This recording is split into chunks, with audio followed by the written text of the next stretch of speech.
hukum rekayasa transportasi, kinerja ruas jalan perkotaan 4/2D menggunakan metode MKJI bab 5, yaitu Jalan Lingkar Kota Salatiga, yang disusun oleh kelompok 5, yaitu Muhammad Alim, Eko Prasetyo, Fauzi Abdillah, Bagus Adi, dan Pungkrianto.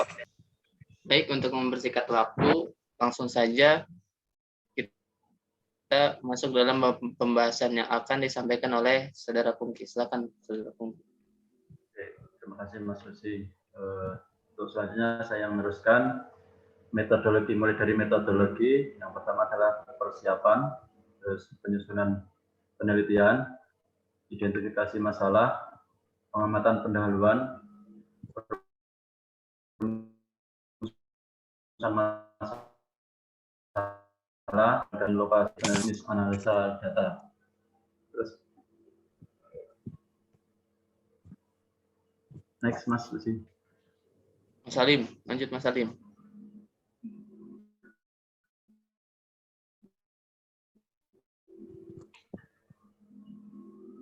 Ayo Mas Pungki. Yang pertama dari mulai start, terutama di identifikasi masalah, observasi lapangan, terus perumusan masalah, terus habis itu lari ke pengumpulan data. Nah, data itu ada dua. Yang pertama ada data primer, yang kedua ada data sekunder. Data primer adalah data yang data pengamatan lapangan, jadi data yang ada di lapangan.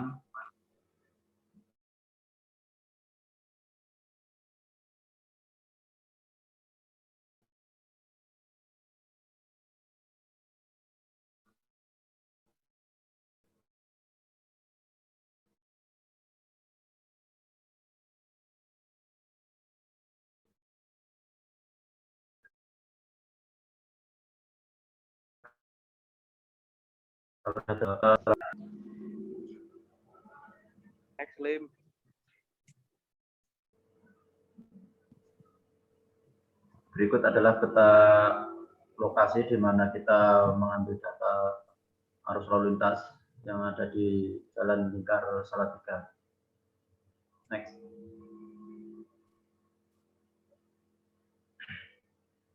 Data dan analisis. Berikut ini adalah data jumlah penduduk di Kota Salatiga yang kita ambil dari 4 kecamatan.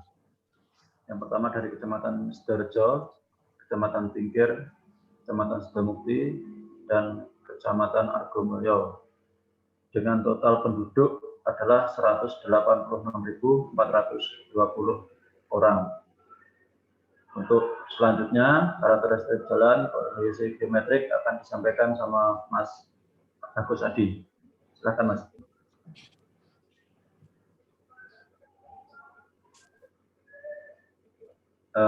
Di mute itu suaranya Mas Adi, tolong dinyalakan dulu. Halo, cek. Ya, silakan Mas Adi.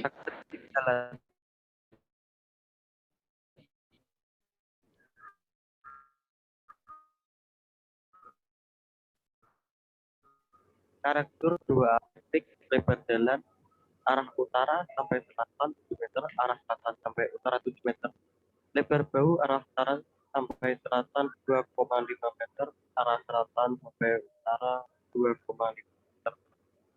Fasilitas median 1 meter, pemisah arah lalu lintas 50 sampai 50. Ukuran kota kurang dari 1 juta penduduk. Tipe alignment di sini datar. Next. Perhitungan volume kendaraan per jam. Adapun keterangannya yaitu MC, sepeda motor gendingan, LV, angkutan penumpang atau mobil pribadi, pick up atau mobil barang. Tapi bus pribadi perhitungan Q yaitu volume scan per jam, N yaitu kendaraan berdasarkan observasi di lapangan pada jarak yang adalah 1436 detik. T. Waktu pengamatan per jam. Observasi dilakukan selama jam. Next. Dan berikut volume lalu lintas pada jam puncak pagi. Data sekunder pada tanggal 14 Januari 2020. Di kolom sebelah kiri ada periode waktu, MC-nya utara sampai selatan, adapun sebaliknya selatan sampai utara, dan LV-nya utara sampai selatan, dan sebaliknya selatan sampai utara. HV-nya utara sampai selatan, lalu sebaliknya selatan sampai utara. Dan total volume lalu lintas kendaraan langsung saja di kolom garis paling bawah, jumlah per jam 128,5. Sorry, saya ulangi. Jumlah per jam utara sampai selatan 128,5, selatan sampai utara 160, utara sampai selatan 180, dan selatan sampai utara 200, utara sampai selatan 204,5, selatan sampai utara 296,5. Dan total volume 1.240. Adapun rumusnya didapat dari Q sama N per T, I sama dengan 2483 dibagi 2 sama 1.241,5.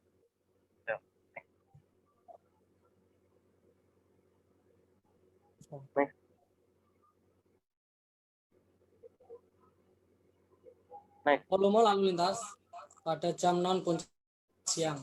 Data sekunder pada tanggal 14 Januari 2020. Periode waktu MC utara selatan, selatan ke utara, LV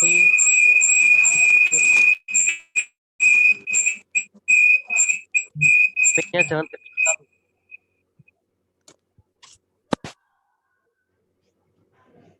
utara selatan,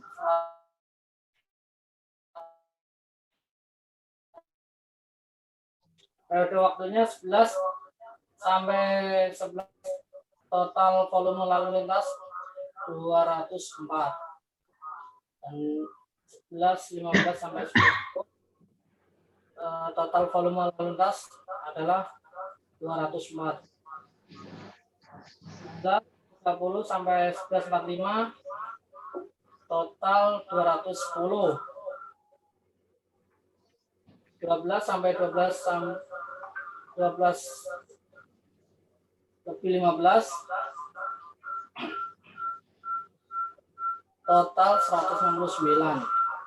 Dan sedangkan 12 sampai 12 lebih 15 sampai 12 lebih 30, 155. Dan periode waktu 12.30 sampai 12.45, total 151. Dan 12 sampai 45, 12 lebih 45 sampai jam 13, 144. Jumlah jam 718 dengan rumus Q sama dengan N per T, Q sama dengan 1436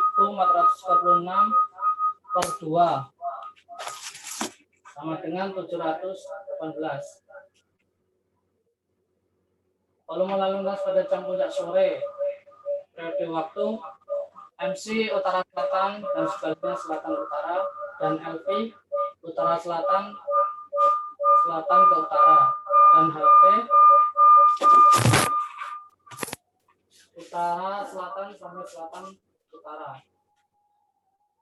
Total jumlahnya 1.227.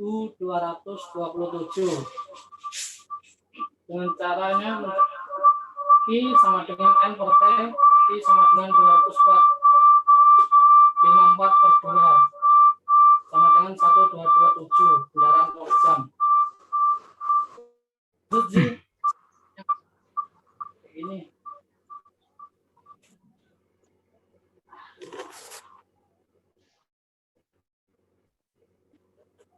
Lanjut Ji. Packetnya. Lanjut. Gue pas derajat kejenuhan aja deh. Hah?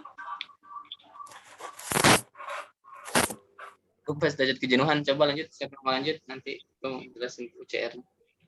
Oh. C sama dengan C0 kali FCW kali FCSP kali FCSF kali FCCS. Dan dengan C kapasitas. C0 sama dengan kapasitas dasar SMP per jam.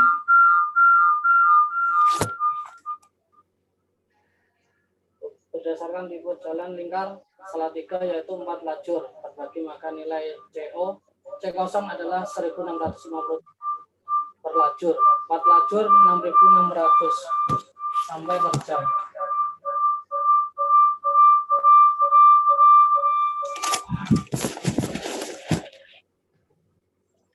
FC faktor penyesuaian lebar jalur lalu lintas.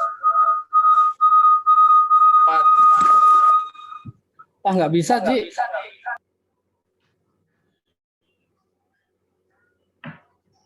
Baik, saya lanjut saja untuk perhitungan kapasitas jalan. Untuk perhitungan kapasitas dilambangkan dengan simbol C.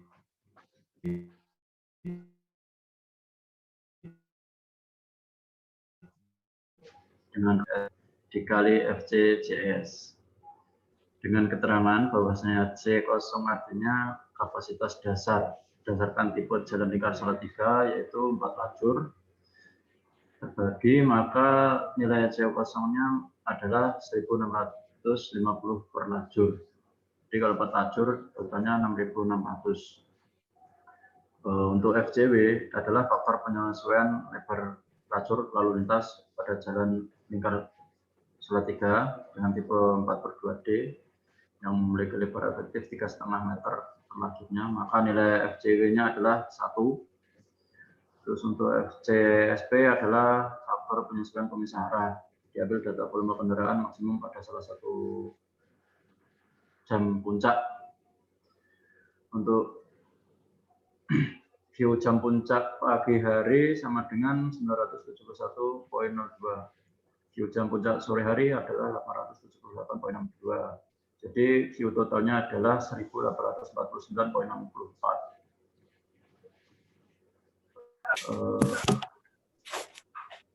Dengan persentasenya untuk jam pagi adalah 52,50%,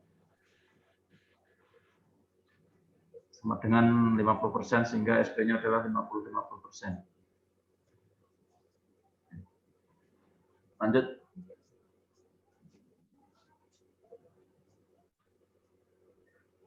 Lanjut, Lim.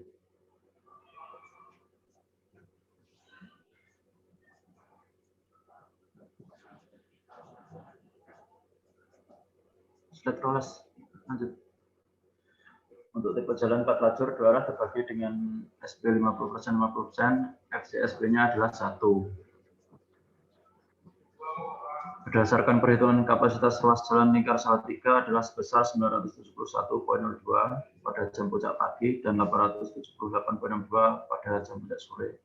Jumlah ini menunjukkan bahwa jumlah maksimum yang masih dapat ditampung oleh koridor jalan lingkar Salatiga adalah sebesar 6.600. Lanjut.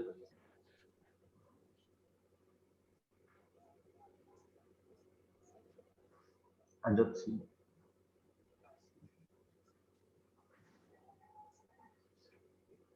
Selanjutnya Fauzi sampaikan. Oke. Baik, terima kasih. Untuk selanjutnya, setelah kita melakukan perhitungan volume kendaraan per jam dan melakukan perhitungan kapasitas jalan, maka selanjutnya kami melakukan perhitungan derajat kejenuhan jalan. Maka dari data di bawah diketahui Q sama dengan arus lalu lintas SMP per jam. Dari hasil penghitungan arus lalu lintas jalan lingkar Salatiga adalah Q jam puncak pagi hari adalah 971,02 SMP per jam dan Q jam non puncak 623,56 SMP per jam dan Q jam puncak sore pada sore hari adalah 7 per jam. Dan C kapasitas SMP per jam, belum lebih. Dari hasil perhitungan kapasitas senior 3 adalah 6.600 SMP per jam. Maka bisa dilihat pada tabel di bawah. Waktu 0 sampai 8, waktu 0.11 sampai 13.00, dan waktu 16 sampai 18.00. Tingkat pelayanan maka bisa dikategorikan A. Dengan tabel di atas maka dapat dikatakan kondisi lalu lintas pada jam puncak dan non puncak stabil. Kecepatan operasi sesuai dengan batas kecepatan yang ditentukan. Baik, lanjut, Mas Alim. Oke, maka kami melakukan pengisian formulir WR1. Di sini kami baru melakukan pengisian formulir WR1 dengan data yang kami dapat. Dengan tabel berikut, keterangannya adalah untuk rencana situasi dan penampang melintang. Maka dari gambar tersebut, lebar jalur lalu lintas rata-rata 1A, 1B adalah 7 meter berdasarkan data sekunder geometrik jalan adalah 7 meter, maka total dan totalnya adalah 14 meter dan total rata-ratanya ada 7. KRK atau bahu jalan bisa dikategorikan B. Jarak penghalang 2 di sisi A, 2 di sisi B 2, dan total 4, rata-ratanya 2. Maka dari kelompok kami progres baru mencapai pengisian formulir WR1.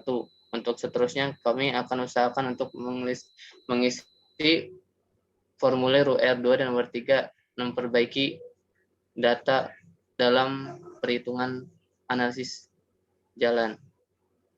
Baik, begitu saja dari kelompok kami. Apakah ada yang disampaikan dari teman-teman lain? Usi menambahkan sebentar. Baik, untuk Bu Muklisia, ini ya, kan kami kelompok ini kan ada 5 personil. Tadi kami sebelumnya sudah melakukan Zoom untuk video ini, tetapi ternyata recordnya tidak ada. Terus kami ngulang record lagi. Nah, ini Mas Eko-nya lagi di jalan dan nggak mungkin kita akan tunggu karena Mas Eko lagi di Cikarang. Jadi butuh waktu entah berapa jam untuk nyampe nanti. Dan ini sengaja Mas Eko kami tinggal tadi. Sebelumnya Mas Eko untuk penyampaian pertama, Zoom pertama itu sudah ada, Bu. Jadi ini 4 orang, sebenarnya 5, tapi Eko-nya tidak bisa ikut karena dipikirnya tadi udah direkod tapi ternyata belum. Dan Eko tidak tahu ini udah di jalan kondisinya. Jadi ini kita lakukan untuk rekod ulang dengan personil 4 orang. Mungkin sekian itu, terima kasih. Usi, tutup aja. Baik, dari teman-teman semua sudah cukup ya. Baik, Bu Muklisia dan Bu Nabila, itulah presentasi progres tugas besar 1 kami. Kedepannya kami akan perbaiki dan melanjutkan tugas tersebut dan mudah-mudahan dilancarkan. Baik, Bu. Terima kasih. Assalamualaikum warahmatullahi wabarakatuh.